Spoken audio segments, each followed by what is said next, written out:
So probably the number one issue that comes up in energy today in any context is permitting. So we have now hit the permitting and regulatory panel. We've called it the Path Forward, Regulatory and Permitting Solutions, and it's sponsored by the American Petroleum Institute. Our moderator is the president and CEO of the American Petroleum Institute, the largest national trade association representing all aspects of America's gas and oil industry, Mike Summers.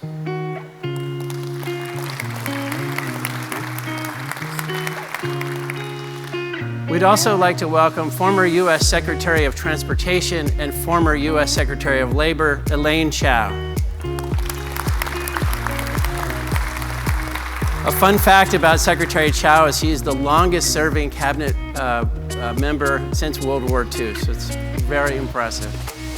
And our third guest is long known for his passion for American energy dominance through an all-of-the-above approach from the state of South Carolina, Congressman Jeff Duncan.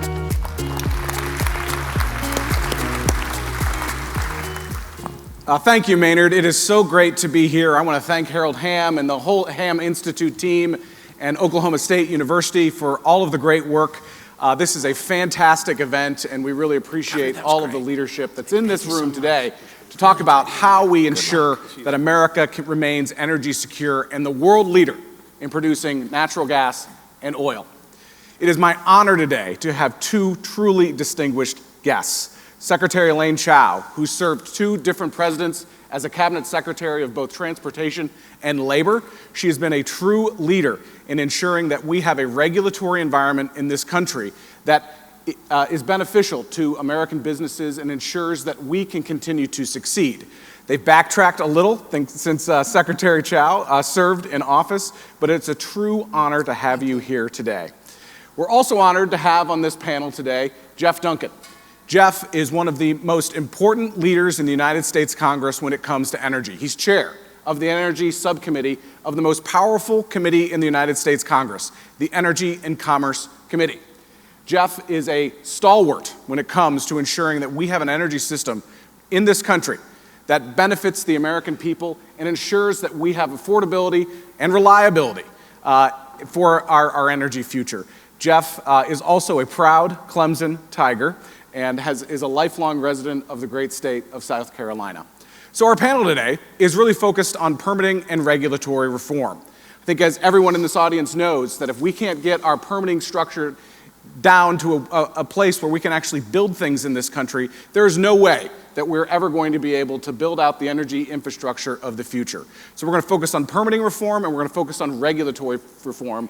And I can't think of two people that are better suited in Washington, D.C. to make the arguments about how we get this done in a way that benefits all of us in this room and ensures that we have the energy system that we're going to need for the future. On both of these areas, there have been some progress, particularly on permitting reform. Just earlier this year, as part of the Fiscal Responsibility Act, we were actually able to get the first real NEPA reform done for the last 50 years. It was an incredible accomplishment, but as we've seen, the Biden administration has continued to do everything they can to prevent projects from going forward. So in many ways, we have this one step forward, two step back approach that the Biden administration has pursued. So we're going to get into permitting reform. We're also going to talk about regulatory reform as well with Secretary Chao, who's really been at the forefront of these fights over the course of the last many decades. So I'm going to start actually with Congressman Duncan.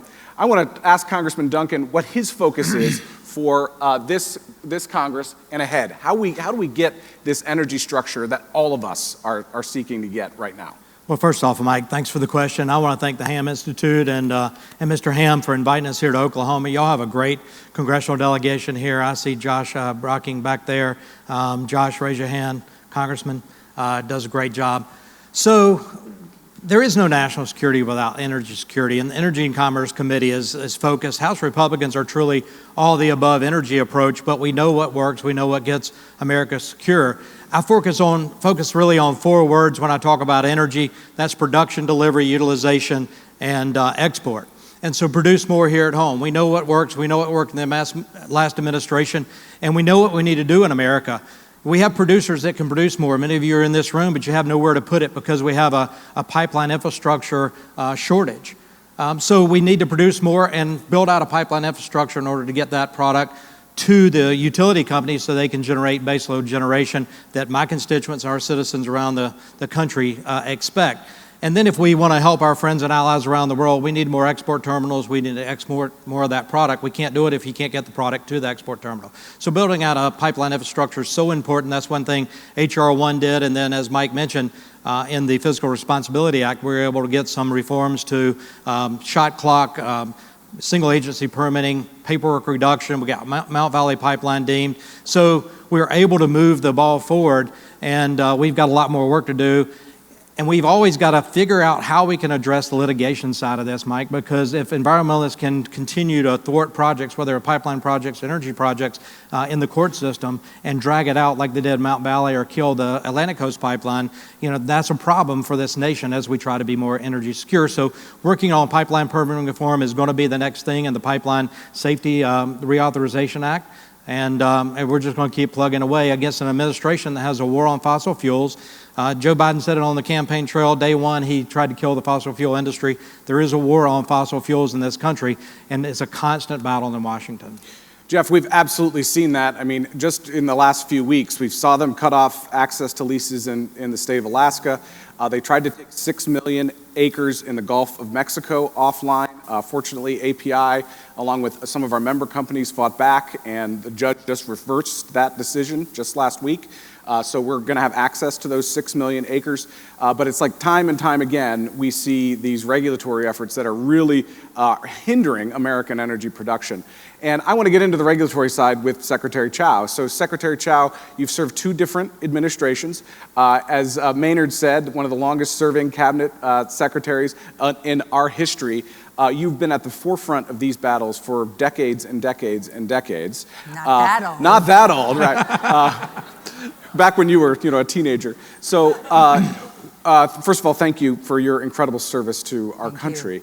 But I really want to get into how you see how this regulatory whiplash affects American businesses. This is what we've really seen. We've seen the Trump administration really push back on the regulatory environment, and the Biden administration going right back to clamping down on American businesses. Can you talk a little bit about how that shift between administrations affects American business productivity? It's amazing. For people that say that they want employment and they want jobs, but they do everything that's possible to deter and hamper job creation. So I think more than anything, there's just a difference in philosophy and a difference about the role of the government and what businesses actually do. I mean, there are those who actually think that if you're a business and you make money, you must be doing 2 things. You are either underpaying your employees or you're overcharging your customers. So for those that want to have job creation, there's not this recognition and understanding that actually businesses want to obey the law, they want to do what's right, but these laws have got to be reasonable, of course, and then understandable. The plethora of regulations that are coming out of the executive branch create a real disincentive for new jobs.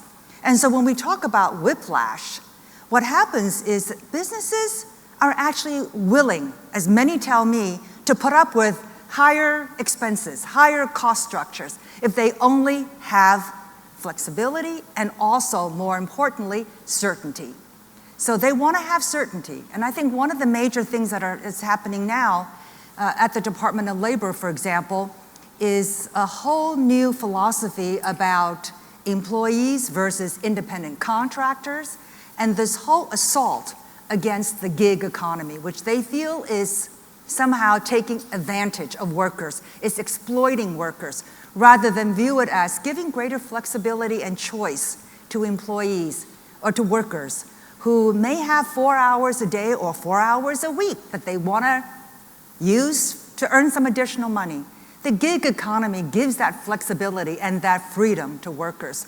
So I think the whiplash really concerns businesses because all they want is just certainty. They need to know what they're supposed to do, and then they'll follow the law. But they need to know what they are supposed to do. So I want to go a little bit deeper on permitting reform.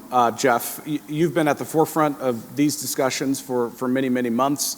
We talked a little bit earlier about how we had some modest permitting reform in the Fiscal Responsibility Act. I want to get your sense as to where that process is now to get that next big step of permitting reform, because I think all of us recognize that these permitting delays aren't good for the American economy. And if we can get permitting right, we have the chance to really unleash that global energy superpower that we know that the United States can be. But that really depends on an act of Congress. So could you get into a little bit deeper as to where this process is at this point and whether you think there's a real prospect of getting it done this year? And then I want to ask Secretary Chao about who you've really been at the forefront of this at the Department of Transportation and what the Department of Transportation needs to get this done in the right way. So Jeff, let's start with you. Yeah, so permitting reform's got to address NEPA, it's got to address the Endangered Species Act. Blue states can't stop interstate projects when multiple states benefit. And in my state, we ran into a point of criticality in that we needed more natural gas. We lost nuclear power plant production due to financial issues. We were counting on that 2,000 plus megawatts for out to 60 years. And so now we need baseload generation. What we see in this country is, generation's taken out of the mix, that's not replaced with equivalent or greater generation. And some sort of utopian view that renewables are going to meet all that baseload generation, and it's not. We need dispatchable generation so we don't have a Christmas Eve event like we had this past Christmas Eve or something like Texas and even Oklahoma experienced back during the winter storm. So generation's got to be a big part of it. Kevin Cramer's a real leader over in the Senate on this issue with infrastructure and the infrastructure needs. And so looking for leverage points. We use the Fiscal Responsibility Act or the debt ceiling as a leverage to get some reforms to FERC and NEPA.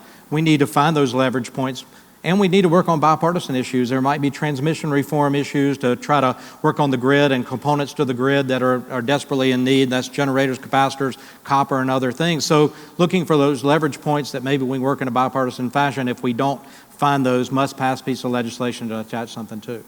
So, Secretary Chao, again, you were at the forefront of this at the Department of Transportation pretty recently. What do you think permitting reform could do for the United States if we get it right? And what do the regulatory agencies really need at this point to give this guidance and get it done? It is so important that everyone who is involved, meaning the agencies, understand what their goal is. Right now, the Department of Transportation is about the only agency whose goal is to build. Everybody else, if you look at the Army Corps of Engineers, you look at the other departments, Interior, whatever, their goal is to protect something else, whether it be, let's say, the environment or whether Corps of Engineers, they've got other projects going on. The Department of Transportation is the only one that really has as its focus building. And right now, we hear a lot about permitting reform, and I want you to know that you need to examine what that term means, because there have been permitting reform enacted in the past, just in the last 2 years with the infrastructure bill, for example. But they're watered down versions, they sound good, but they don't really help. The Fiscal Responsibility Act, with this change in the House of Representatives, has made a sea change in terms of permitting reform. So for example, one of its major components is that with EISs, it be limited to 150 pages. And with EAs, that it be limited to 75 pages. But the loophole there is the addendum, the appendices. So when we are asked, or whoever is asked to enforce this law, they've got to somehow make sure that those page limitations apply to the appendices as well. Because if compliance is not judged based on the whole document to 150 pages, the appendices can run thousands of pages. So the appendices are only guidance, they're voluntary. So that's one major thing. And what really got me on permitting reform is when I was Secretary of Transportation, I went on my first trip to Alaska. And my staff had a really, really good piece of news for me. They said, we got you the approval for a highway called the Sterling Highway in Alaska, and you get to announce it. And so I said, oh, great. When was the EIS initiated? And they said, 40 years ago. And I said, that's not something for me to brag about. It's something to apologize for. So I think, number one, we've got to make sure that compliance with the Fiscal Responsibility Act includes all the addendum. And then secondly, I think we've got to do a better job of reintroducing, re-implementing the one federal decision. Because that was supposed to be part of the highway bill, but it has really, it's been watered down and it's not been very effective. So we need to go back to the original intent of the one federal decision. DOT gets the, it's not because I ran it, but because again, their mission is build, but they need to be given the responsibility to have other agencies report in that within 2 years, you've got to get all the permitting. Let me just Simple things like piggyback that. on something she said. I think the Congress's oversight responsibilities are important. We've had FERC and the NRC in front of our committee. I think bringing them back in, find out how they've implemented the things Congress has passed or the things we asked them during the last oversight hearing is so important. So oversight to push these agencies to actually do what Congress wants. We're the elected representatives. You know, Secretary Chao, you brought up the state of Alaska. You know, it was in the 1970s that that state, that it was an act of Congress that we were actually able to build the Trans-Alaska pipeline, right? It took an act of Congress to get that done.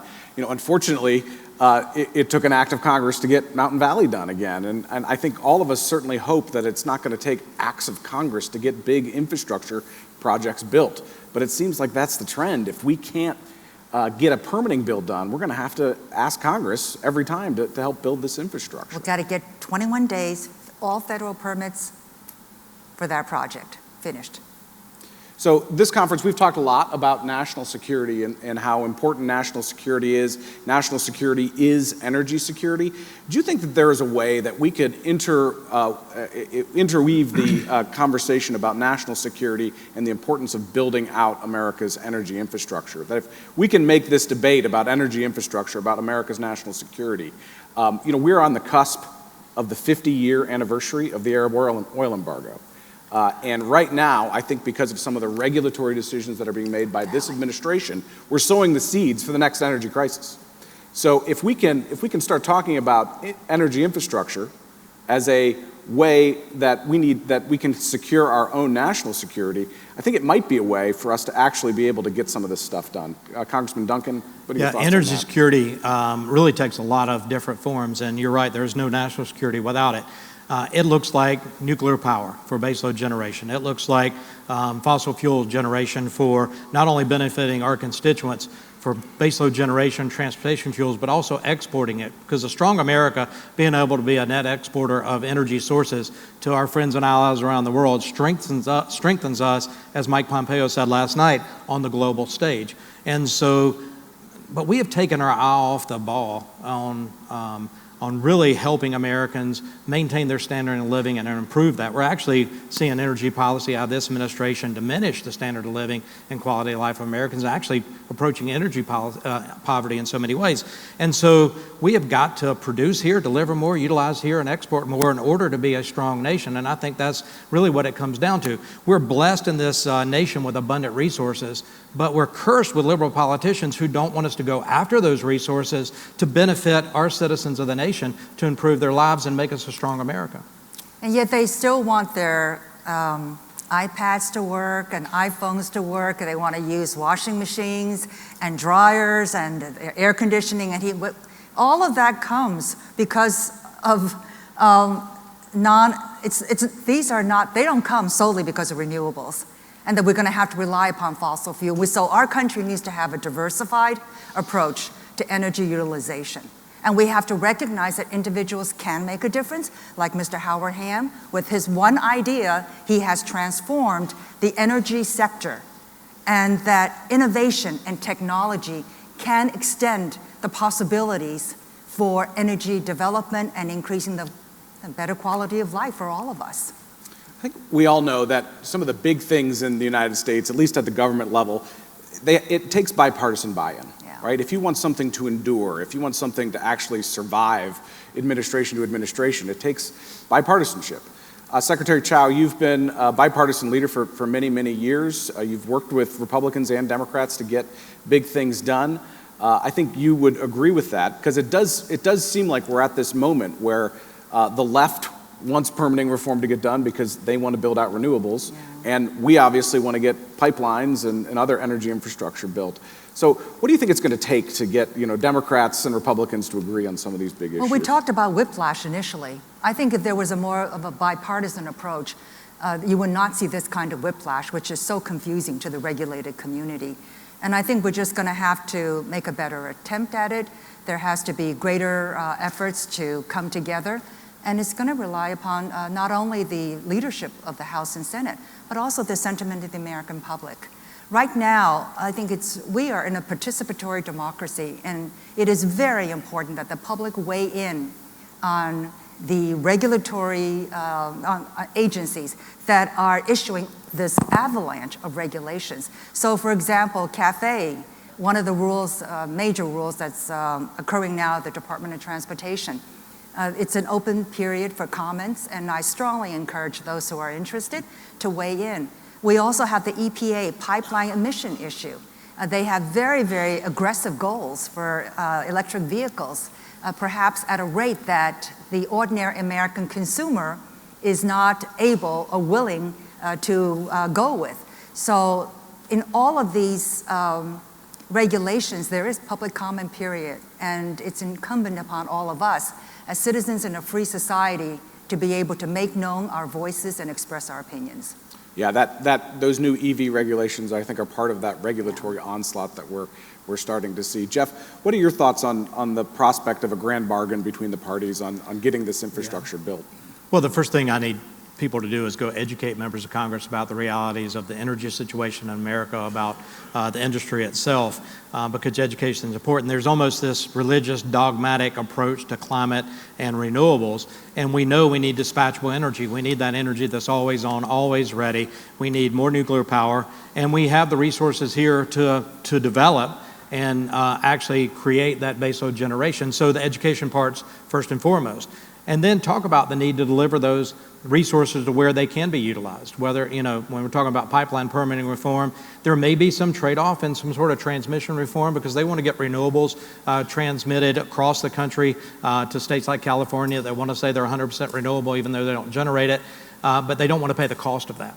And so this also cost allocation aspect. It's almost a socialization, redistribution of cost to states that aren't benefiting from the power lines crossing their states to deliver that. We've got to push back on that because I don't think that's right to the Nebraskans or the Oklahomans or the people in Utah or Colorado to have to pay part of the transmission cost. But I do recognize that we do need to get some renewables and other generation delivered to where it is needed. And so we've got to look at ways we can work together. I think there's bipartisanship on nuclear power. And if you approach it from a climate aspect, nuclear power, small modular reactors will be a part of lowering our carbon footprint, but also exporting cleaner burning U.S.-produced natural gas to countries around the world like Vietnam that can take their coal-fired power plants offline and replace them with U.S. LNG-fired power plants. Then you help them lower their carbon emissions and you help global carbon emissions if you want to approach it that way. I'm supporting the industry and American jobs. Keep the jobs here, keep the money here. And let's produce American resources, and we'll be energy secure for a very long time. I think that raises the importance of how the United States can actually export our environmental progress to the rest of the world. Yeah. Secretary Chao, I would be remiss if I didn't ask you about workforce issues as well. Yes. This is an industry that depends on a well-educated workforce. Some of API member companies are experiencing some workforce challenges. Can you talk a little bit about some of those challenges that are out there? Well, our economy is suffering overall from a worker shortage. And even though the unemployment rate, for example, increased to 3.8%, 0.3%, and that's primarily because more people are coming back. When I was Secretary of Labor, the labor participation rate was about 66.4%. And ever since COVID, the labor participation rate has dropped to about 62.1. It's now come back to 62.8. So we basically have 10 million workers who have left the workforce and they're not coming back. And if you look at all these jobs that are available in the energy sector, we see Governor Burgum here, for example, give a speech about the economic progress of his state and the economic vitality of his state. I mean, they cannot find enough workers. People are going to North Dakota looking for jobs, and they're finding them. So these are good paying jobs, and we need to be encouraging, again, job creation. But it is a real issue, and again, it's not just confined to the energy sector. For those of you that have traveled, for example, you will see that there are workers that are missing from the transportation sector. And sometimes perhaps the TSA line is not as plentifully manned as it is. And again, that's a workforce issue as well. So it's one of the major issues that we have in our country. And it's linked to this energy issue. And I want to echo what the congressman says. You know, energy independence is our security for the world. And we are the most innovative and the most creative nation on earth. We have all this new technology, and I'm going to mention a big call out to Mr. Ham again. I mean, he single-handedly changed the energy sector. And for those of you that have not read his book, Game Changer, it's a really easy read, and it's really, I've learned so much, and it's really enjoyable to read. So I encourage that. So energy independence is intricately tied in with our national security, and our military leaders have repeated that many, many times. Absolutely. Final question, Congressman Duncan. We're a few days away from the government running out of money on September 30th. I want to get your inside view on how is this all going to work out before September 30th? Is that gotcha question, Mike? I'm preparing for a shutdown, how long that will be, hopefully for a short period if we do, unless we're able to pass some short-term funding bills. The goal here is to look at top-line spending number and what the nation's spending money on. Get back on we break government into 12 appropriations bills or 12 steps, and we fund each of those 12 steps through an individual appropriation bill where we can get policy riders, we can set top-line funding numbers, and we also can direct those agencies on how to spend or not spend money, whether they're spending on ESG or CRT or wokeism or bad energy policy, more green initiatives, the Green New Deal stuff. We can actually direct maybe pipeline permitting and other things to get the agency's attention. And whether they'll pass the House and the Senate, the House needs to act. We need to show America what we stand for. The goal is to win the presidency, win the White House, keep the House, and win the Senate, and then really develop an energy policy for this nation, because this nation is lax right now in a true American first energy policy that was much needed, that supports the oil and gas industry, looks at all the above, but also understands the fallacies of going total renewable when we need that dispatchable baseload energy. So a good energy policy, a good administration focused on American first is the right way to go. I want to thank our all-star panel. You did a great job, and we truly appreciate your leadership. Thank you. Thank you, Mike. Thank you so much. Thanks, guys.